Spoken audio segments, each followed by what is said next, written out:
पूरी तरह से सतर्क रहे।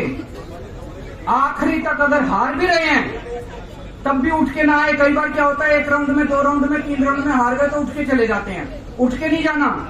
सबसे लास्ट में रैंडम जितने बूथ होते हैं, ईवीएम मशीन होती है, उसकी पर्चियां पड़ती हैं। उन पर्चियों में से 5% पर्चियां उठाई जाती हैं।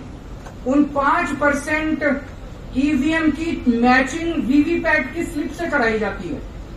वीवीपैट पे जो स्लिप है उसकी काउंटिंग होती है, जैसे बैलेट पेपर की काउंटिंग होती थी, और उसकी काउंटिंग और ईवीएम की चेकिंग होती है दोनों की। एक भी मशीन अगर मैच ना करे तो वहां चुनाव रद्द कर दिया जाएगा। तो अगर आपने ये चेकिंग कर ली वहां पे, तो इसका मतलब फिर ईवीएम का घोटाला हम बचा सकते हैं। फिर ईवीएम के घोटाला अगर कर रखा इन्होंने तो हम उसको एक्सपोज कर सकते हैं। तो सब लोगों ने लास्ट तक रुक के, आपका कैंडिडेट हार भी रहा है तब भी आखिरी तक रुक के आपको ये ईवीएम की चेकिंग करा के आनी है, ईवीएम और वीवीपैट की मैचिंग करा के आनी है।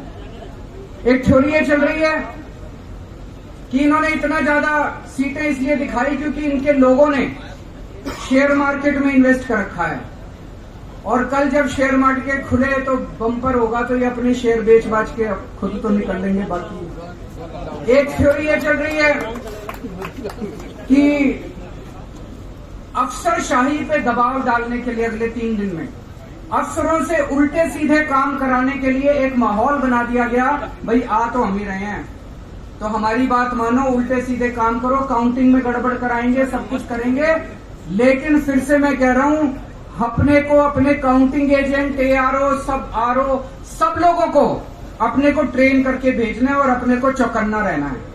बाद में हम कहते रहे इन्होंने ये कर दिया, उसका कोई फायदा नहीं होगा। अभी अपने को चौकन्ना रहना है। एक थ्योरी ये चल रही है कि अगर इन्होंने कल ही कम सीट दिखा दी होती एग्जिट पोल वालों ने, तो हो सकता है कि इन दोनों के खिलाफ आरएसएस में और बीजेपी में कल ही बगावत शुरू हो जाती। 4 तारीख तक इंतजार ही नहीं होता होगा। तो कई सारी थ्योरी चल रही हैं, लेकिन अपने को सतर्क रहना है, चौकन्ना रहना है। मेरा अपना मानना है कि 4 तारीख को इनकी सरकार नहीं बन रही है। ये एग्जिट पोल से घबराने की जरूरत नहीं है। माइंड गेम है इनका, माइंड गेम खेल रहे हैं। आपको डिस्करेज करने के लिए, डिप्रेशन में डालने के लिए बिल्कुल नहीं जाना। आप उससे जाओ कि आप जीत रहे हो।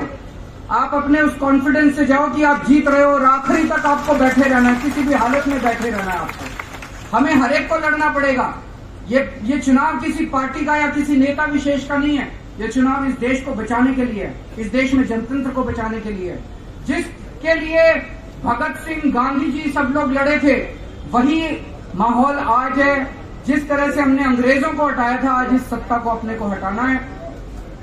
तो मैं सभी, आप सब लोगों का, सभी साथियों का बहुत बहुत शुक्रिया अदा करना चाहता हूं। बहुत साथ मिला आप लोगों का इन 21 दिनों में। अब जब भी मैं लौट के आऊंगा फिर मिलेंगे आप लोगों से। तब तक के लिए अलविदा।